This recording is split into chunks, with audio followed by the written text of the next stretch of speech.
will both give a perspective from the Pakistan side. We will then have a kind of question and answer session, which I will moderate.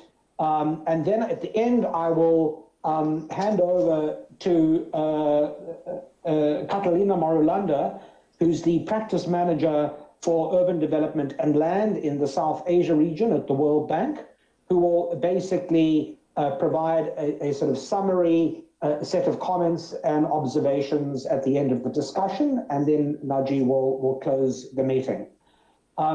So that's broadly how we're going to run it. I think you have further details, you would have seen further details about the CVs and backgrounds of the respective speakers, so I won't go into those now. Please, all participants, you can submit your questions. In fact, the only way to submit questions is via the chat session. So please do submit questions via the chat. They will come to me. I expect we will get a lot more questions than we have time for. So please don't be offended if your question is not selected. I'll just have to make some decisions about that, and I will direct questions to the various speakers during the Q&A session. All right. So I think without further ado then, let me now hand over to Professor Li Zhang for the first presentation on the Chinese experience. Thank you. Thank you, White. Yeah. Please show my PPT file. I cannot see my PPT file.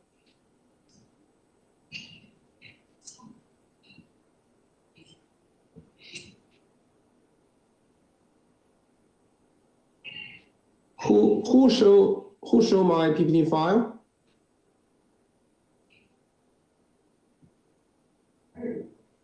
The PPT pages, where are the pages?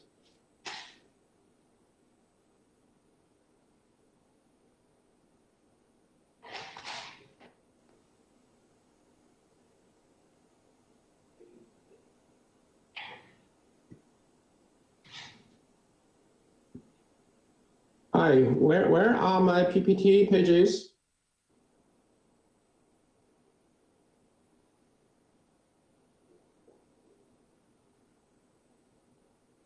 Sorry, Professor Li Zhang, I'm just getting a message here. Would it be possible for you to share your screen? I know it's meant to be done through the through control, but I think it may not be working efficiently. So if you could just share your screen and go from there with the file. Yeah, okay, I can. Okay. Let me transfer the file. Let's go ahead with that. Yeah. Okay. Wait for half a minute. Okay, and for the audience, if you will please just bear with us for a little while we sort out these technological issues. Yeah, half minutes. I transfer the file to my computer. Yeah. Okay. Just go ahead. Yeah. 10 minutes. It's on the way. Okay. Yeah, it is opening. Let me share my screen. Where? Share my screen. Wait.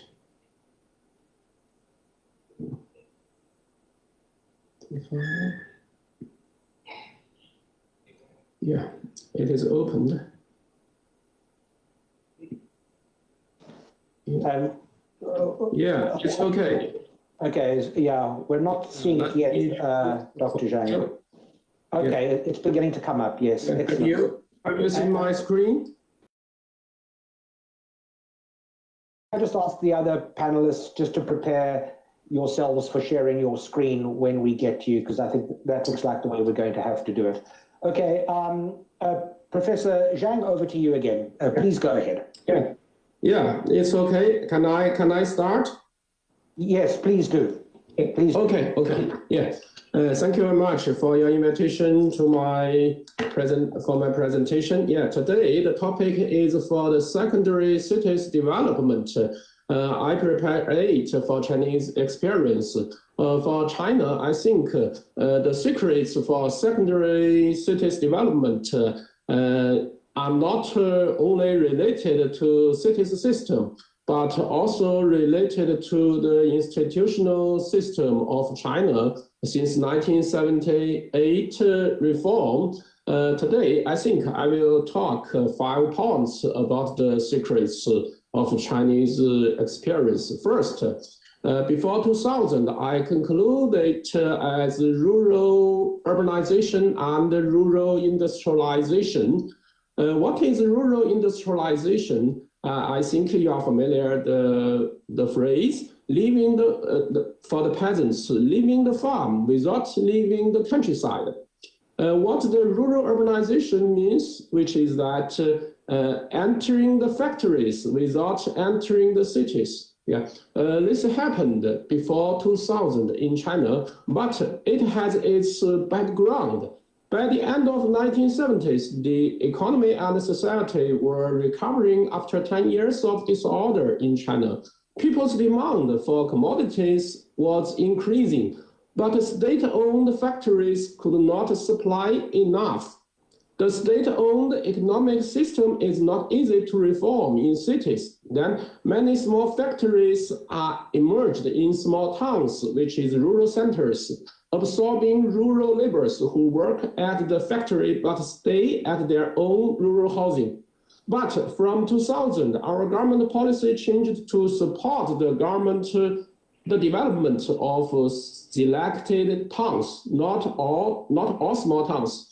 In 2021, now China's latest policy for small towns is to take it as a rural service center, not a development pole. Yeah, this is the first point.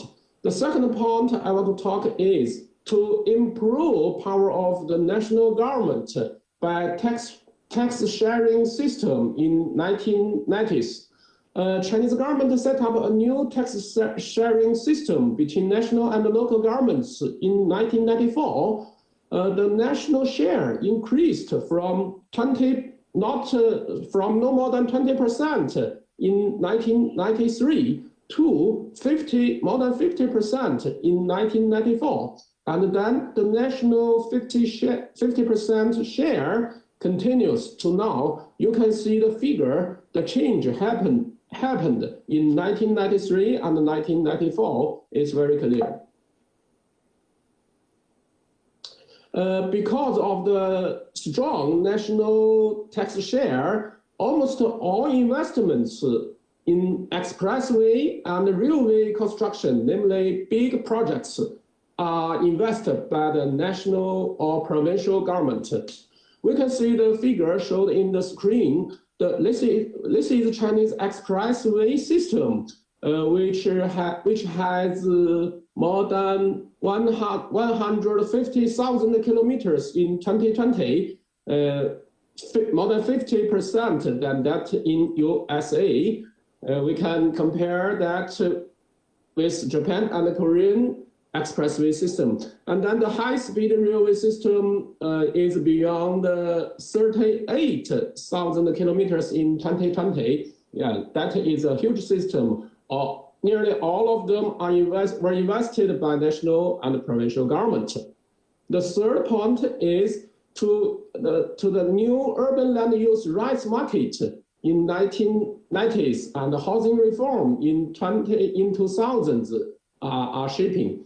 National government tax share is high, but the land sale income belongs to local government. Yeah. We know in China, urban land is owned by the state. These ownership rights cannot be transferred, but the local governments can sell the land using rights to private sectors since the beginning of 1990s, which is a reform for land. Yeah, local governments use the gain from the land using rights selling to invest in public utilities, including schools, hospitals, libraries, and parks, except the normal tax sharing. Yeah. The land use rights market is set up, but the demand for land is not enough, including for industry and housing in 1990s in China. So from 1998 to 2002, the Chinese government therefore reformed its housing system from state-owned to market-based, which means all families needed to secure housing from the market and not from the national distribution as before. At the same time, Chinese urbanization speed is very high at that time. So the Chinese urbanization pushed up the housing market, which makes housing land more valuable. We can see now in Shanghai, a housing use land about 10,000 meters square is worth more than 140 million US dollars.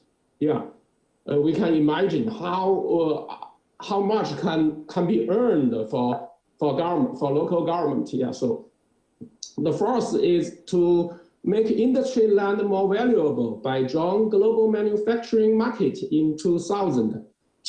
We know Chinese government signed the documents for WTO in the end of 1999. Then China becomes a global factory. Yeah.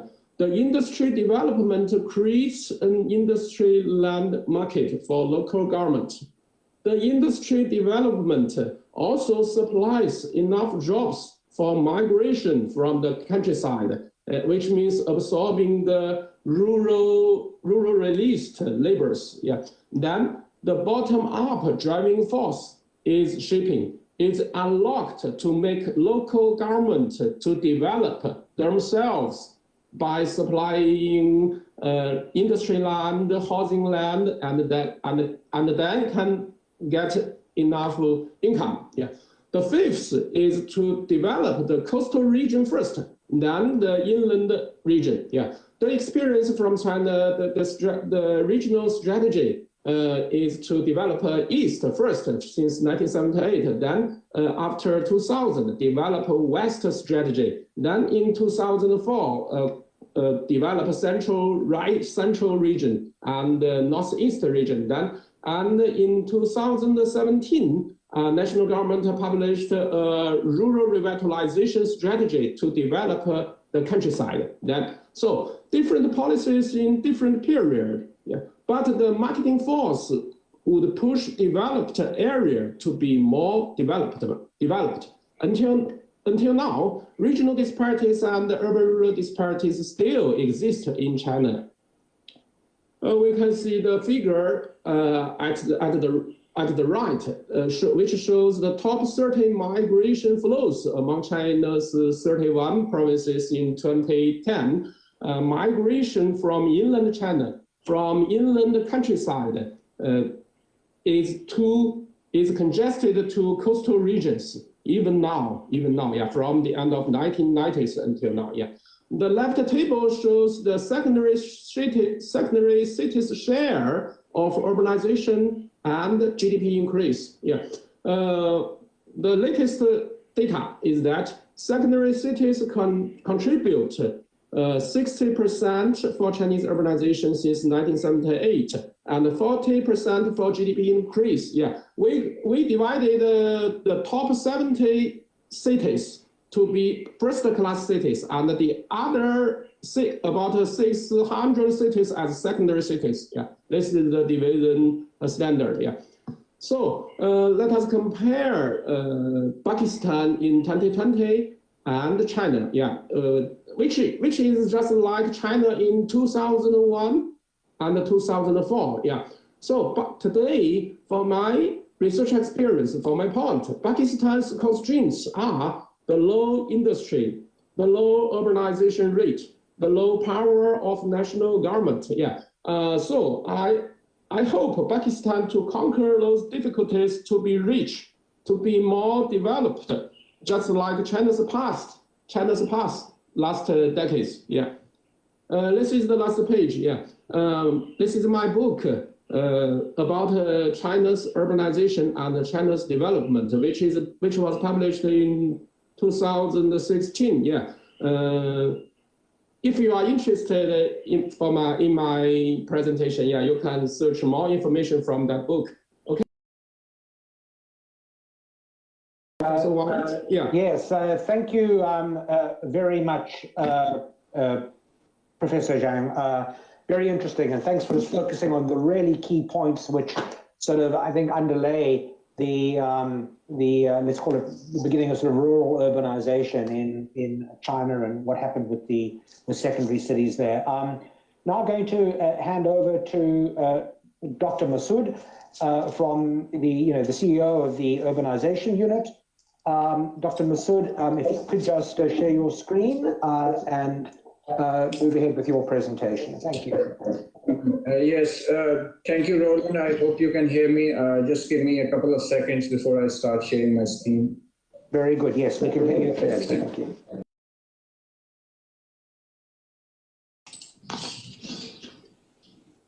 So, can you put it on? Yes, it's up now. We can see it. Yes, and it's on slideshow. Go ahead. So my story is a bit different than China's story. We want to emulate China, but we have a long way to go before we do that. So when you look at secondary cities in Pakistan, especially the province of Punjab, from where I'm speaking, it's both a challenge and an opportunity for us, and we are at the moment standing on the crossroads, so as to speak. Can I have the next slide, please? Thank you. This is a map. It will take some time to load. Is it working?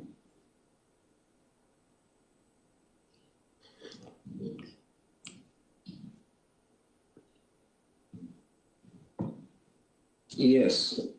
So around about 2017, this is what the province of Punjab, which is 200,000 square kilometer population, approximately nearing 120 million people, the largest province of Pakistan.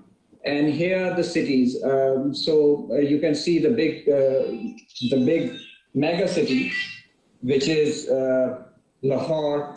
And then there are other 4 or 5 large cities: Multan, Faisalabad, Gujranwala up in the north, and Rawalpindi right at the top next to Islamabad.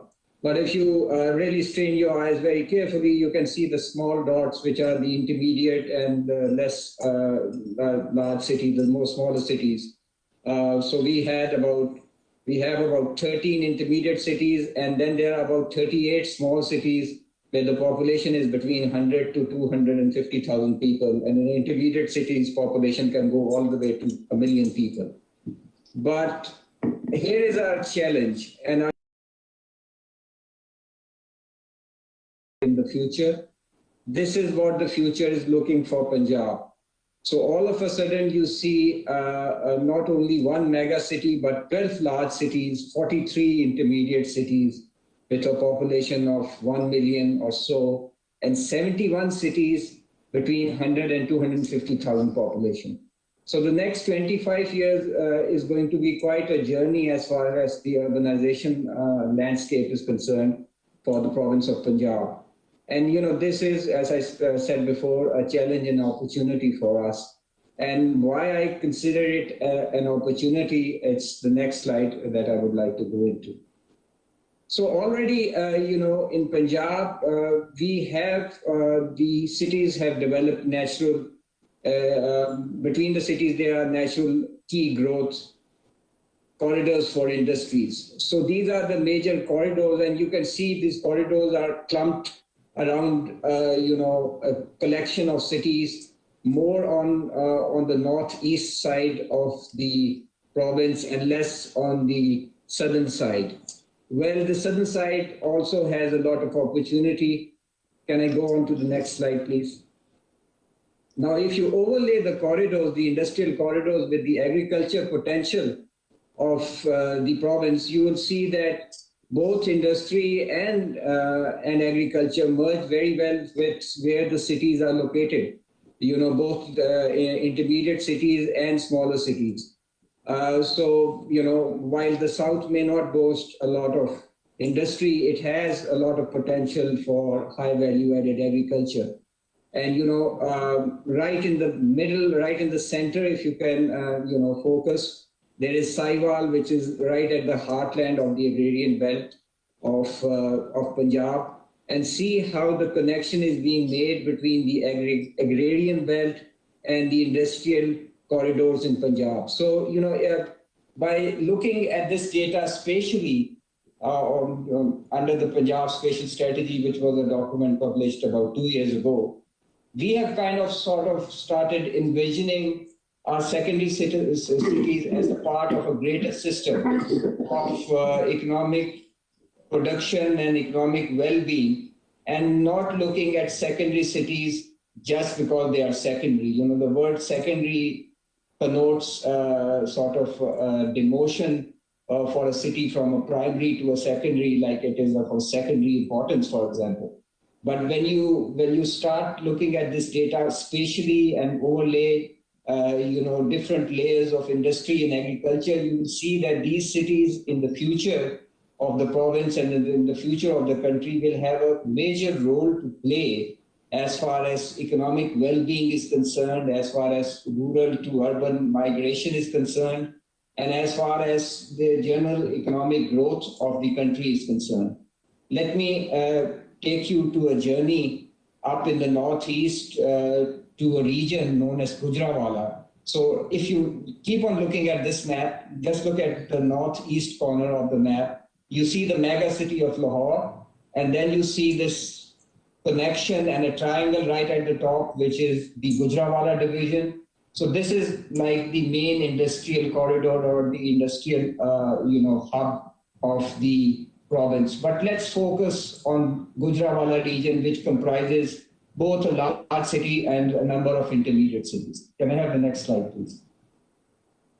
Yes, there is Gujranwala. You can see it it's been spread out. Next slide, please. And here we are. So you see Gujranwala right in the middle. This orange line is the GT road, which is the main artery which runs through Gujranwala. And both on the left and the right, you see this, the districts and the cities of Hafsabad, Mandi Bahauddin. Narowal is on your right. Hafsabad and Mandi Bahauddin is on your left, or my left, as I'm making this presentation. These are the agrarian or the agricultural regions of this particular division. And then you have Gujranwala, which is the large city, and then Sialkot, the second largest city. Then the third largest city is Gujarat. And then you have it encircled by Hafsabad, Mandi Bahauddin, and Narowal. And the only road which is actually connecting this entire region is this yellow band, or which runs across from the north to the south, which is the GT road. And right at the southernmost left tip, you see the motorway. So the major motorway of the country, which runs from Islamabad to Lahore, is just skirting around the Gujranwala region. Now, let me tell you why we hold secondary cities so much in significance now that we have this data. Can I have the next slide, please? Wow. So if you were to plot all the industrial units which are in these cities and in this region, you would see that we are actually coming up with a cluster approach of industrialization, which is this triangle, which is linking Gujranwala, Gujarat right at the top, and Sialkot is so dense and so clustered with industry that you can really figure out where Sialkot is. But again, this is largely small firms, small to medium firms, and very few large firms. And this is really the challenge, that while we have a strong small and medium enterprise base, but there is low transformation into a larger scale or into or an attempt to integrate with a global value chain. And that is why we are now starting to look at secondary cities as part of a supply chain or a value chain in trying to understand their significance as far as economic potential and growth is concerned. Can I go to the next slide, please? Well, I see 2021 as an opening of a policy window for the province of Punjab. Why I say that this is a window of opportunity or a policy window which is opening in this year is that for the first time, I think, in the history of the country or in the history of this province, in the year 2021, master planning or urban planning exercises are going to be conducted for 28 large and intermediate cities of Punjab. So this is something which will happen in parallel. So it will not be sequential. So 28 large cities of Punjab will undergo an urban planning exercise after a period of more than 2 decades, in some cases after a period of more than 3 decades. So we stand at crossroads as far as what is the future direction as far as secondary cities is concerned and their role in the growth of the province and the growth of the country. Why we are confident when we are speaking and making this presentation is because we already have a repository of data on secondary cities which became available to us under the Punjab Spatial Strategy in 2018. And we feel that we now can start looking at these cities more as economic entities, as part of a larger system rather than simply secondary cities. Now I'll go to my last and more important slide. It's not thank you, definitely. So what are our policy challenges when we look at secondary cities in Punjab and in Pakistan in general also? First is a policy challenge of designing planning capacity for secondary cities. We've really not looked at the planning capacity of secondary cities, to be very honest. Our major challenge has been always the 5 large cities in Punjab, or the largest city in Punjab, which is Lahore, from where I'm speaking. And sort of we've struggled with the problem of Lahore for such a long time that we've really forgotten our secondary cities. So that is one issue. The second issue, which is more important to us, especially in the Pakistani perspective, is that Pakistan, number one, has a local government system, which is, shortly going to come into force. Then it has a provincial and a federal government. So when we think of planning for secondary cities and their potential, we also have to realize that we have to manage the tension between local priorities and top-down strategies that are recommended for secondary cities. Not that top-down strategies are bad, but sometimes local priorities and top-down strategies conflict with each other, and that is a major challenge on how to manage these issues. The third policy challenge is really an issue of envisioning urban planning as a larger system of integrating cities and clusters, and not urban planning purely as an exercise in land use and housing, although that being a main plank of urban planning. But it should not be limited to that. That has been the history of planning in Pakistan, that it's either land use or planning for housing. The next point that I want to make is that we need to mainstream the thinking about secondary cities as economically competitive entities when undertaking planning. So if you start viewing secondary city as a part of a supply chain, whether it is a domestic supply chain or part of an international global value chain, you start giving some identity to that secondary city which it previously did not have. And I think that is something which is very, very important in our planning framework, which has been missing for a long time. And we have tried to use, here in the urban unit, very recently, we have tried to use the concept of supply and value chain in bringing forward the competitive aspects of secondary cities when we are recommending the government any intervention in terms of programs and projects. And finally, I would conclude that we have to balance our sectoral approach towards issues in economic development in general with an economic overall design for Punjab and for Pakistan as far as secondary cities is concerned. And possibly what I see a way out of it is, development of some sort of a regional planning framework.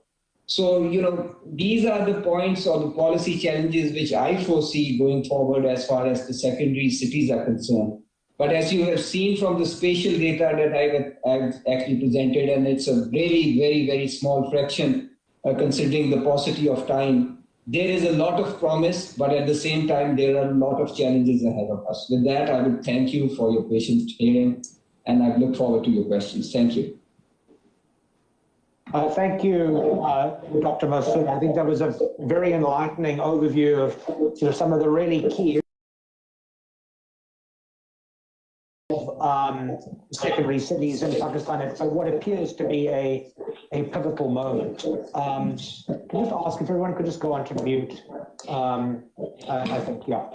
Okay, all right, great.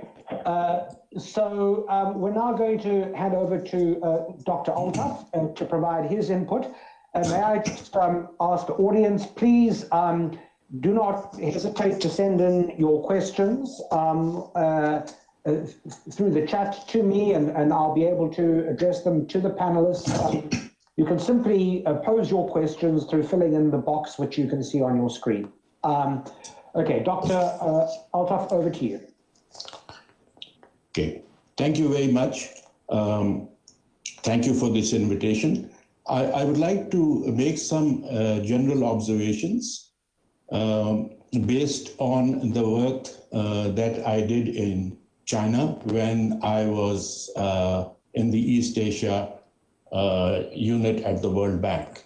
So I did two major studies. The first was, you can see this report. It's called Small Towns in China, Trends and Options. And the second one is this one. It's called The Spatial Growth of Metropolitan Cities in China, Issues and Options in Urban Land Use. And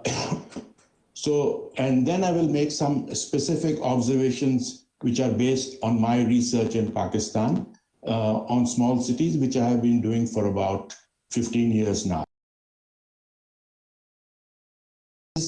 That policy regarding cities is not independent of economic policy. Indeed, the economic policy actually determines what is done in cities. So you take the Chinese example, and Professor Zhang has illustrated it very nicely. So in 1979, the economic policy choice was rural industrialization, which led to an accelerated promotion of small towns. If you look at the numbers, in 1980, there were 3,000 small towns. In 2002, there were 20,600 small towns.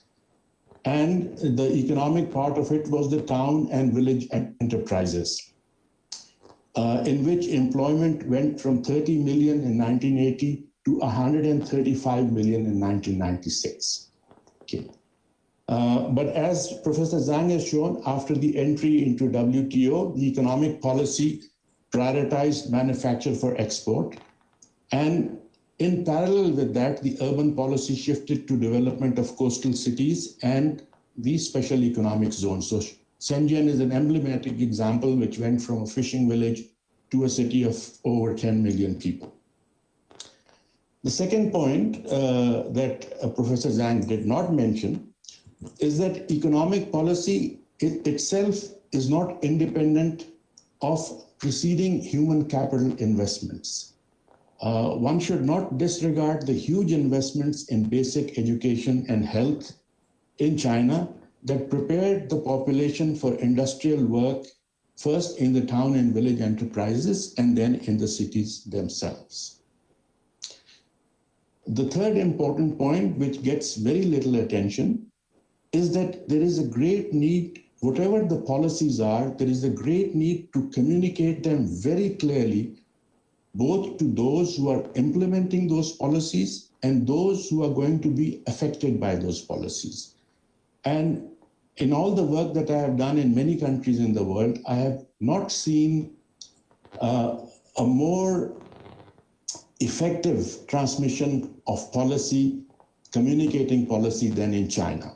So, for example, Professor Zhang has already mentioned this. In 1979, when the rural industrialization started, the slogan that was communicated was, leave the land, but not the countryside. Enter the factory, but not the city. Later, when the economy was open to market competition, the slogan that accompanied that policy was, control the scale of large cities, develop medium cities at a reasonable pace, and develop small cities actively. After joining the WTO, when the economic focus shifted to becoming the manufacturing workshop of the world, the slogan was reasonably develop large cities, actively develop medium cities, and speed up the growth of selected towns. So one can see that urban policy is being continuously revised over time based on changing economic priorities, and it is communicated very clearly.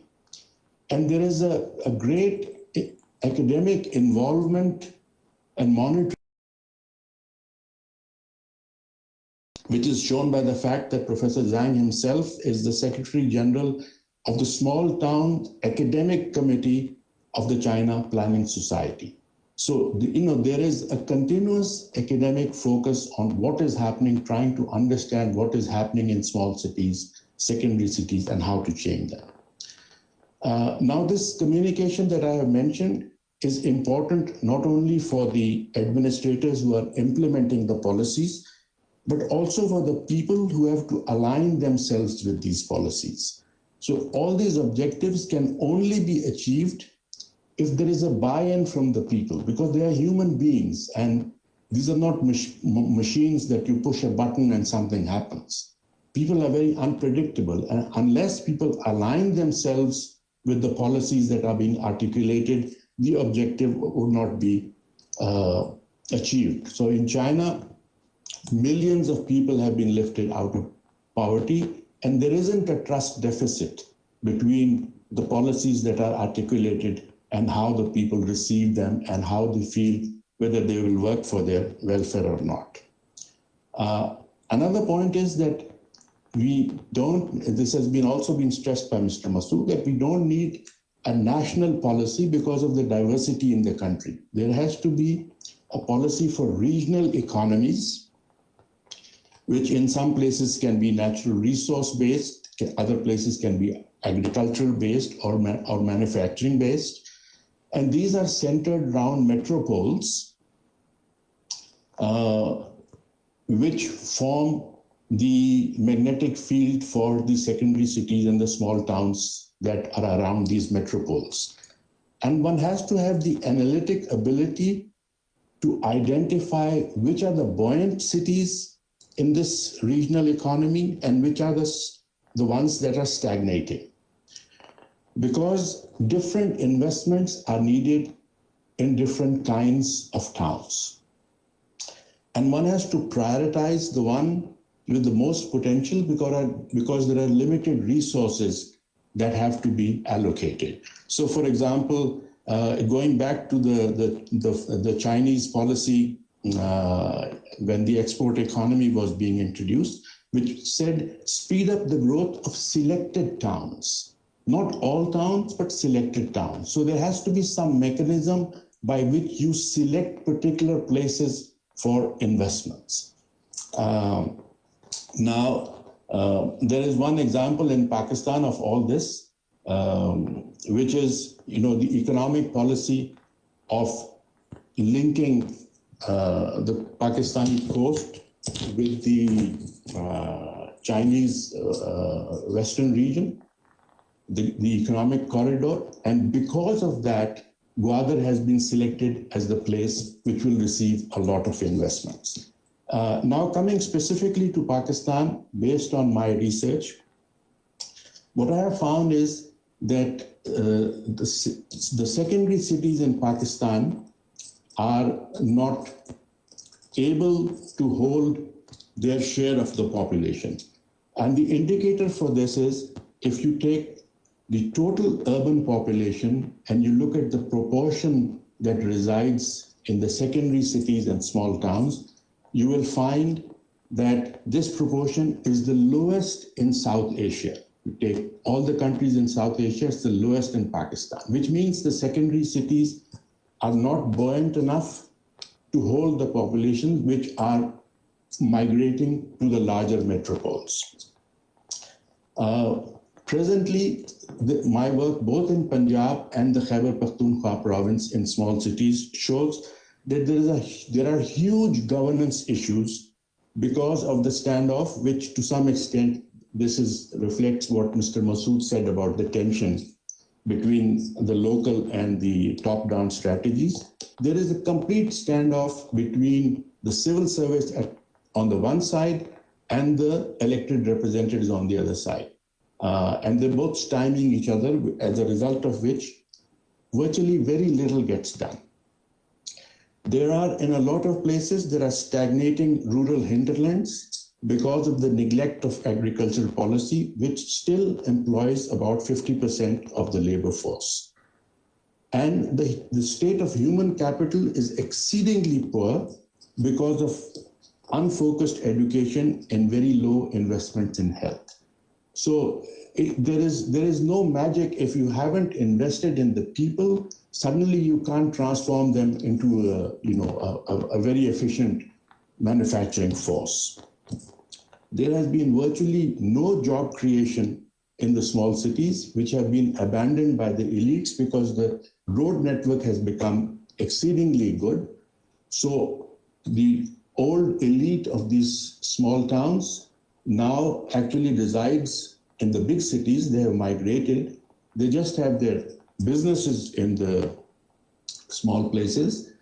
And this vacuum created by the migration of the development elite has been filled with a religious elite. The whole discourse there in small places is now not about development. It's about morals, ethics, good religious orientation.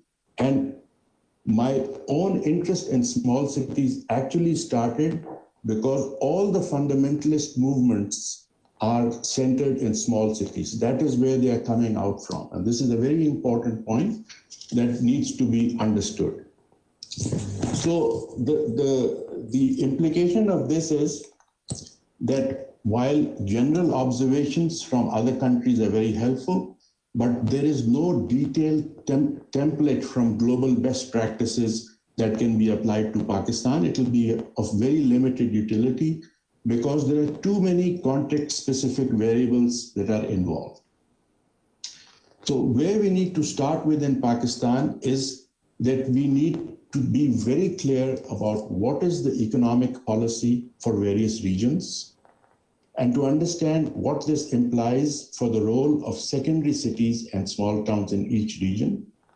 What policies, both Professor Zhang and Mr. Masood mentioned this, what are the policies, for example, regarding taxation, regarding land use, who owns land, and what are the investments, both in human capital and in infrastructure, that are needed to get the secondary cities to fulfill these roles, and what are the governance arrangements that are needed to deliver these objectives.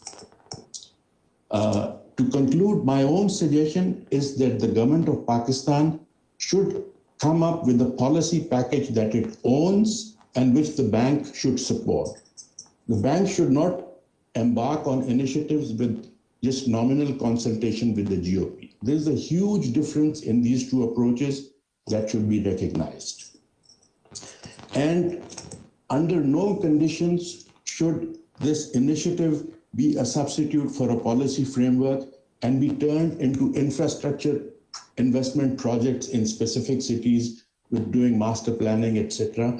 There have been many such initiatives in the past that have yielded very, very little gain. Master planning exercises, it's not that they haven't been done in Pakistan, they have been done repeatedly for cities like Karachi, Lahore, and they have yielded virtually nothing. So at the very least, these are the lessons that we should take away from the experience, from the China experience, that the policy should be designed and owned by the government and supported by donors, and that this is a policy exercise, not an infrastructure project exercise. And with that, I'll conclude. Thank you very much. Thank you very much, Dr. Altaf. Okay, we're now going to go into the discussion, question and answer session. I think we'll run that for around about 20 minutes or so before I then actually hand over to Catalina for some sort of summary and concluding remarks. So let me start off, I think, by directing a question perhaps first to Dr. Masood. So I think, Dr. Masood, what came through Professor Zhang's presentation very clearly was that the whole approach to China, the sort of secondary city development approach, which began with this whole concept of rural industrialization, was he pointed to a number of factors, but two of the core factors were obviously investment in those cities themselves, but also investment in the links between those cities, primary cities, and ultimately to link them to international markets, which I think was something that you also reflected on in your presentation when you were speaking about the value chain and the way of kind of locating secondary cities as part of a spatial value chain, which is connected ultimately internationally. From your perspective right now, how do things stand in Pakistan with respect to that? In other words, to what extent are we in a place in Pakistan in which that kind of necessary investment has taken place or is likely to take place over the next, say, 10 years? Yes. So, that is a very relevant question. And again, because in my last slide, I talked about an envisioning exercise for, this entire concept of regional planning based on value chains or something. Because, if I were to share with you the complete presentation on Gujranwala division that the urban unit has done very recently, it comes to our knowledge that when you go onto the ground, people realize that they are part of an economic system. Regardless of the fact that whether the elites have migrated to big cities and we are left with the remaining population in the secondary cities, that population are still economic agents, and they actually realize that they are part of a greater economic system. And this idea of linking them spatially to an economic production system or a global value chain is not that that was originated by the urban unit. It is actually the feedback that we got from the ground, that so-and-so, such and such city needs a connectivity and a link to Lahore perhaps, or they need a road which cuts down their travel time to reach Faisalabad, or a road which is logistically very important for their agriculture produce to reach the sugar mills so that they don't have storage capacity for their sugar cane, and that needs to be immediately sold. So all these sort of small elements are elements which you actually discover when you put field research and spatial planning together on the ground. And then you actually realize that from an investment point of view, we've really not done that type of, we've never used this approach before. And this approach is yielding a totally different portfolio of projects to us rather than a conventional infrastructure project program. So, in some cases, we are talking only about dualization of roads. In some cases, we are talking about setting up a R&D facility or a technical college or a university facility, because the people or the local population, there is a need for that. And this has been done through research on the ground. It's not that much top down. So one thing that we've come across in our research in Gujranwala, for example, is there is a lot of talk of technology transfer at the local level. The local entrepreneurs are actually demanding technology transfer facilities or common facilities, because they are small and medium enterprises. Obviously, they don't have those economies of scale to have R&D facilities and etc. So, it was quite a remarkable experience for us here at the urban unit in doing this spatial research in the field and asking people what do they exactly need.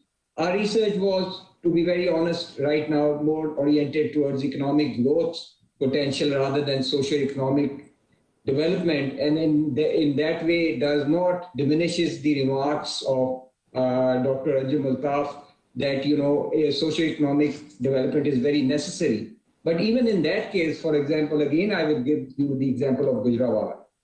Technical and vocational training is very important for economic growth.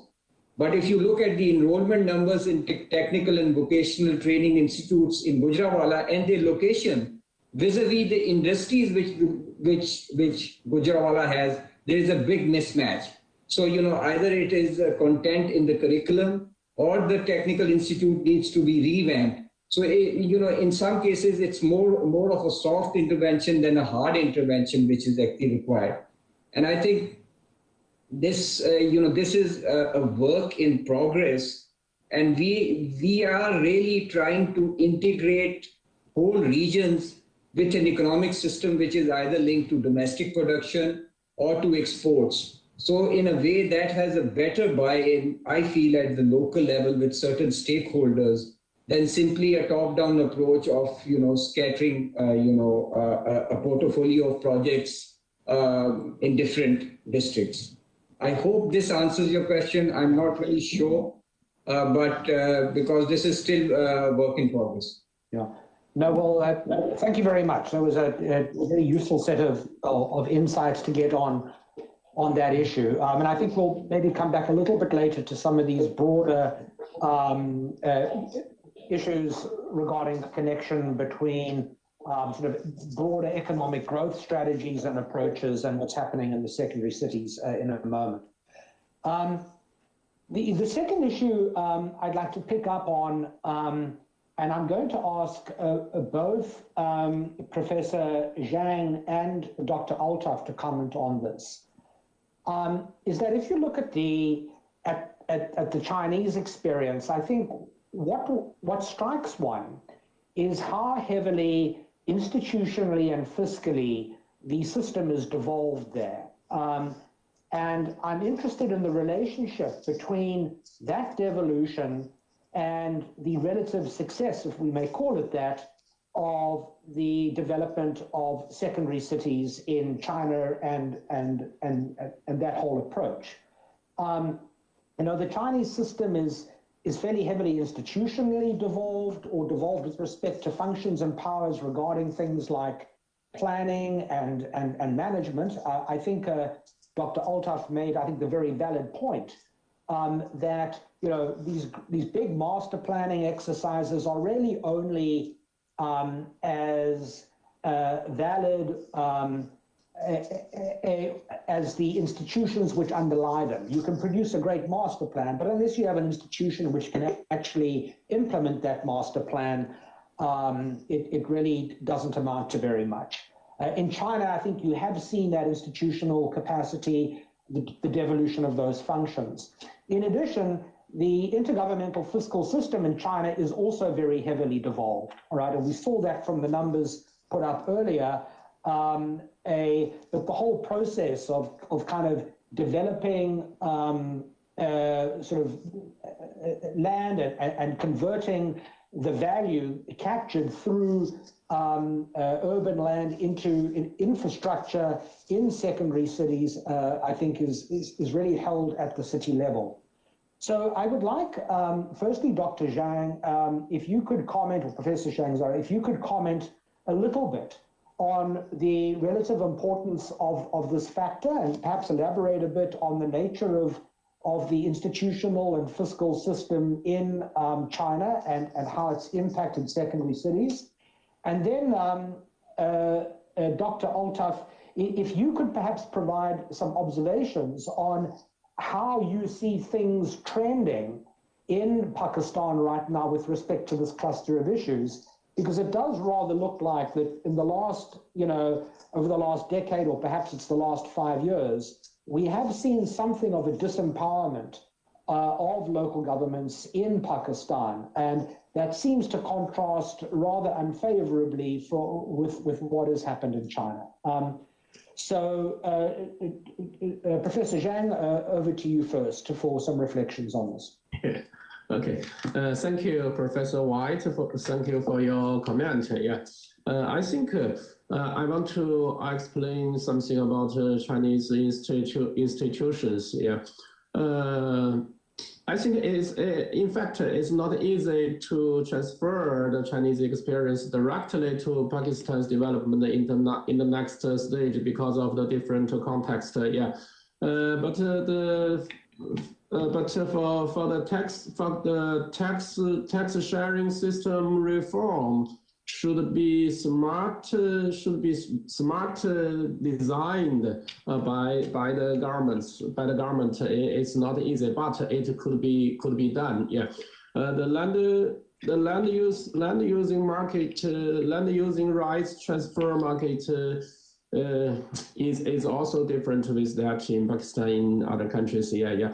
I don't want to say it too much, but I want to talk about the policy, the difference between policy and practice. Yeah, just as mentioned by Professor Atov. Yeah, the cities policy, the policy for cities system. Yeah, in China in 1980s and the 90s, our government made a policy to favoring small towns,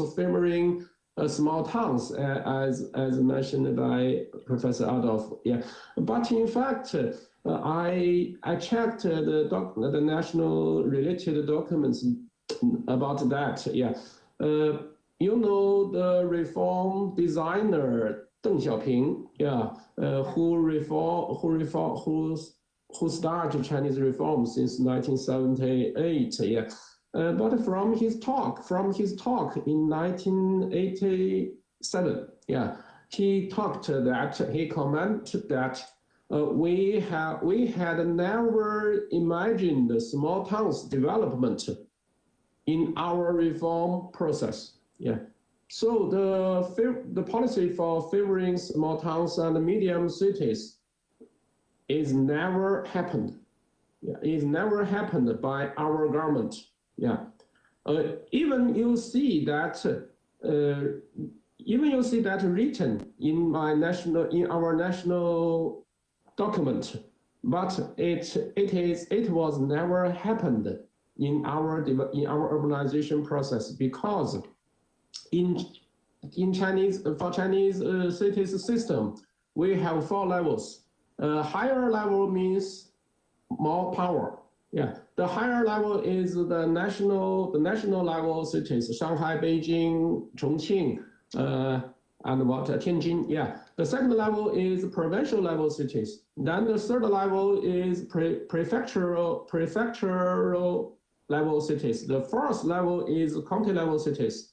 The fifth is small towns level cities. Yeah, lower level means lower power. Yeah, lower level means smaller.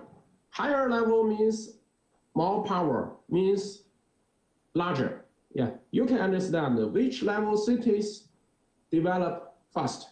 More power, the cities with more power develop fast than other lower level cities. It continues happening now. Yeah, the Chinese the latest policy is to encourage large cities and the metropolis to develop first. This is the latest policy. Yeah. So that is I want to add the information from China. Yeah. Okay. Thank you. Thank you very much. Dr. Althoff, sorry, yeah, any observations on this question and how the outlook, if you want, from a Pakistan perspective?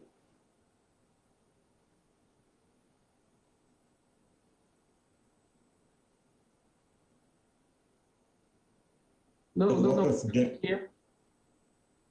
Not only is there a lot of devolution of the kind you mentioned, but actually the institutional incentives are very different in the two countries. So China you could call a bottom-up system, because the cities are actually in competition with themselves and they are rewarded for performance. So, and they are in competition to the extent that some larger cities is inviting investment, foreign direct investment, etc. So that institutional mechanism where cities are in competition leads to a lot of development in those cities. In Pakistan, it is very much a top-down system where cities are actually striving to obtain something from the center. It's very much a patronage-oriented system. And the incentives for that are for growth and development are extremely weak. So my observation is it's not just the devolution, but the institutional arrangement where cities are in competition. And if you actually look at this model, it's the same model that was used in Korea. It was for small rural areas and small towns. It was called the Small Andong Project, where places are in competition and are rewarded with allocation of resources based on their performance. And that has a very, very different impact on development.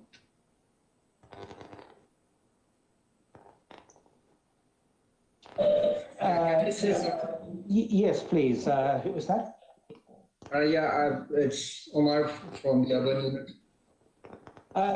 Yes, please do come in. And if you could perhaps just comment on if you want more from a political economy point of view. At the moment, how do things look in terms of the likely direction of travel in terms of kind of, devolution of functions and powers to city governments and secondary city areas, and how is this likely to affect the development of secondary cities as economic and spatial entities? Could perhaps comment on that. Yes, my comment is precisely on that. I would feel that it's a bit unfair to characterize the entire province into a patron-client sort of a relationship as far as secondary cities is concerned, but I would not reject it. I would, I would say yes, this is a common practice. But why the common practice emerged is really the question that we really need to ask, is because our municipal finance structure is almost approximately zero. I'm being very dead honest about it. And traditionally, devolution has taken place without the adequate municipal finances to accompany it, and without the adequate municipal capacity to accompany it. And without capacity, without finances, and as Professor Zhang said,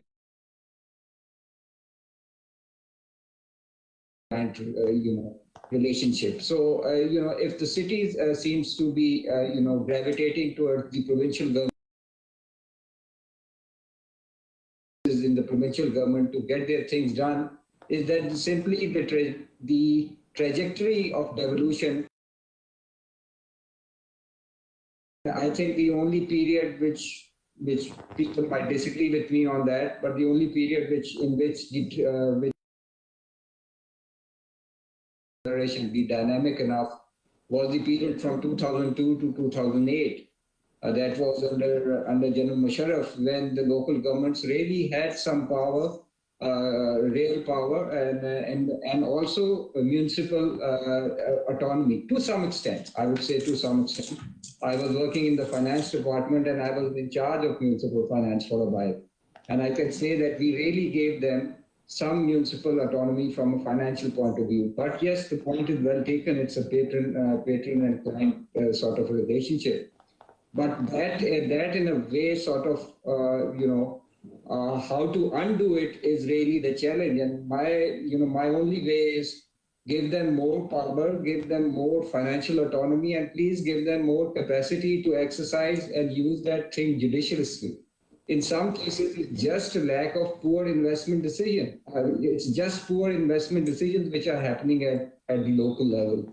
It's not some scheme of actually a patron or some individual or vested interests which are actually, at play. It is just a number of poor investment decisions because of funds, capacity, and power. And I think these are the things that really need to be set right before we start talking about secondary cities as really engines of growth or, suppliers into a greater value chain. Thank you. All right, thank you very much. All right, I think with my eye on time now, I'm going to hand over to Catalina. That's the overall order of the session. And so, Catalina, if you could perhaps provide some final observations on what you've heard thus far, and directly thereafter, we'll ask Naji to close the session. So, Catalina, please, over to you. Thanks very much, Roland. And I really would like to thank Professor Zhang, Dr. Masood, and Dr. Altaf for their presentations, which were not only really interesting to see the contrast, or not the contrast, the differences between the Chinese system. Managed to bring them together in a very, very nice commentary that was very, very interesting. So I have tried to draft, as we were talking, a couple of points that came out that to me can summarize a little bit the points that were raised. And I have 5 comments that I would like to contribute with that try to bring in all of the different points of view.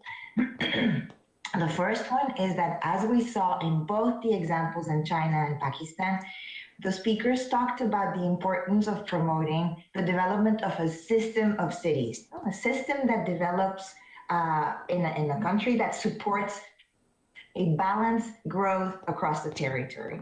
Different cities have different sizes and different roles within that system, and they are all complementary. The larger cities have initially an economic pool and an economic drive that begins to pull the provincial or the state or the country, but the importance of secondary cities and in both the job potential and the economic growth potential of the different countries was very clearly stated. We saw the case with very dramatic numbers presented by Professor Zhang.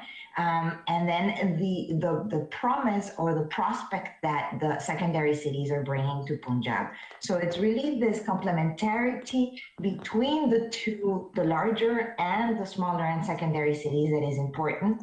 And the need to really develop a coherent plan that brings in those two types of cities and these two types of growth trajectories and links them for the benefit of the province or the country. So there is this planning, this linkage between the planning and the economic policies that comes from really the development of a system of cities, or the presence of a system of cities. A second point that came also very much across through both presentations, both what China has done and what Pakistan needs to do in the next 30 years until we get to the projections of that were shown for Punjab for 2050, is that for that system of smaller and secondary cities to develop, there is a need for a lot of investment. The investment needs to be in institutions, like really supporting the growth of systems and institutional capacity, a lot of investment in infrastructure, service provision and connectivity of these networks to allow the secondary cities to access markets. So we saw the case of China, where rail was developed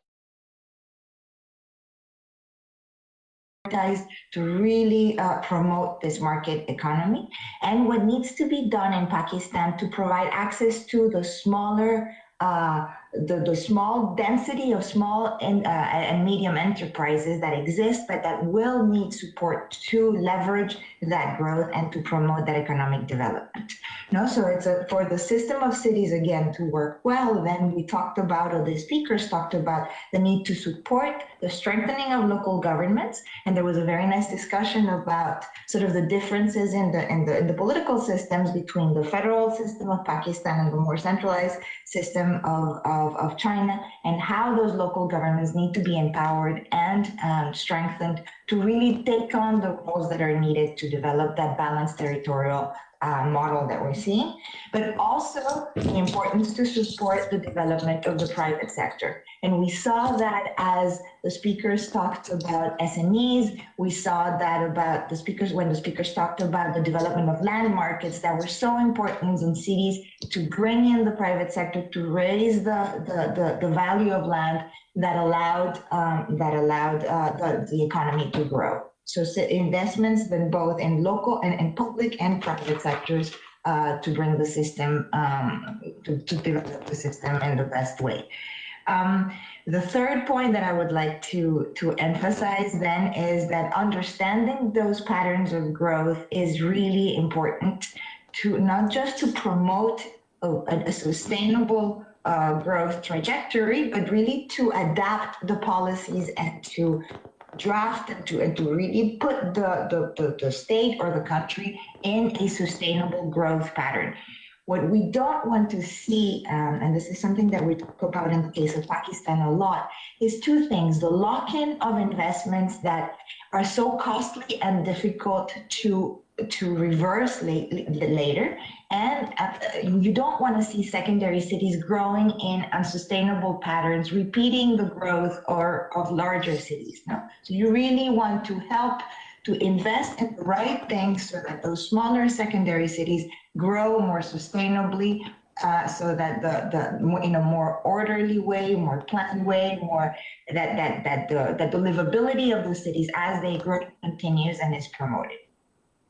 Fourth, a point that did not come across today, but that I would really like to emphasize in the context of this discussion, is that we are very, very acutely aware today at how vulnerable cities are to climate change and to diseases and to things like COVID. We are all connected virtually because of that vulnerability. So it is really important and critical that as we think about how these secondary cities grow, they don't become the problems that the larger cities are, and that we don't see the impact of climate change and of diseases the way that we have seen them in the larger cities. The larger cities have suffered more than the smaller ones because of the problems on the unplanned growth and of the wrong policies that have happened. And so what we want to see is that those policies that are developed in Pakistan bring those cities and bring the country in a more sustainable, cleaner, and more green growth that is more resilient in the future. And then to close, I think what was very clear from all the three presentations, and I like very much the way that Dr. Altaf put it, was that there is a need to monitor and to understand how these cities are growing. The importance of data is really, really critical. We cannot do this right if we don't understand what is happening on the ground, if you cannot monitor, tweak, reverse, alter these policies to adapt to what is happening. And so that brings us very nicely to the purpose of the seminar and to the purpose of some of the work that is being done by the different teams of the World Bank in Pakistan, which is to collect data. We really want to understand what is happening on the ground. We want to leverage the work that the urban unit has done in Punjab, their spatial strategy and the spatial development plan that they've developed, because they have the data, is something that we can now use to begin to think and to support the government in looking at these policies for the growth of the systems of cities.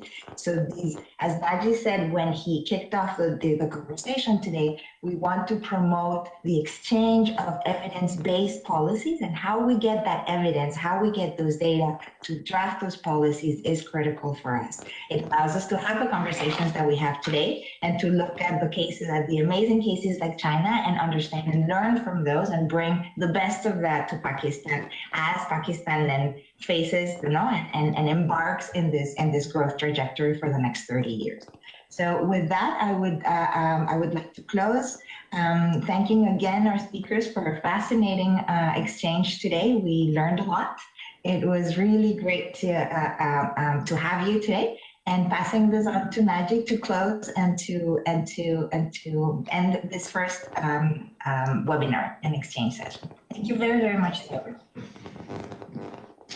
Thank you very much, Catalina. Let me start by first thank all the panelists. This was absolutely excellent. That's exactly what we were aiming for, to generate debate from different perspectives, informed by the realities of Pakistan. So I think and I would like to thank all of you for short contributions that allowed for discussion and confronting views. So that was excellent. Really, thank you for that. And really happy that the first in this seminar series was on this crucial topic. Personally learned a lot from the different experiences, the challenges in Pakistan, and these will be extremely useful as we move forward in preparing our own advice to government and our own approach to this crucial topic, both at the provincial level in Punjab. In Sindh, we also have the demand for this, and also the approach more broadly at the national level. I will want to have a track record of these seminars to end on time, so I will not say much further. I just would like to really thank Roland, Catalina, who was joined at 5 a.m. in Washington. Really appreciate it. We owe you for this. The panelists, of course, as I already did, and last but not least, Huma and the whole team, including program leader Habit, but particularly Huma, because she's been the driving force to launch this seminar series, and it's off to a fantastic start. So thank you very much to you, Huma, and to the whole team who have contributed to this.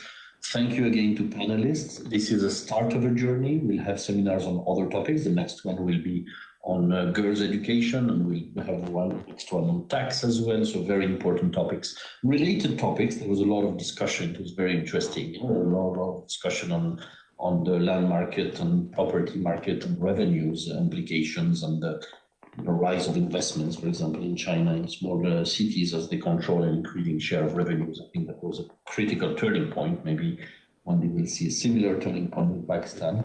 So on for the next journey in these seminars, and we will share with you, that's a commitment we made, that the seminar doesn't end today, because we will share a summary. We will try to structure a bit the different arguments and questions that have been put on the table, so that the broader public that did not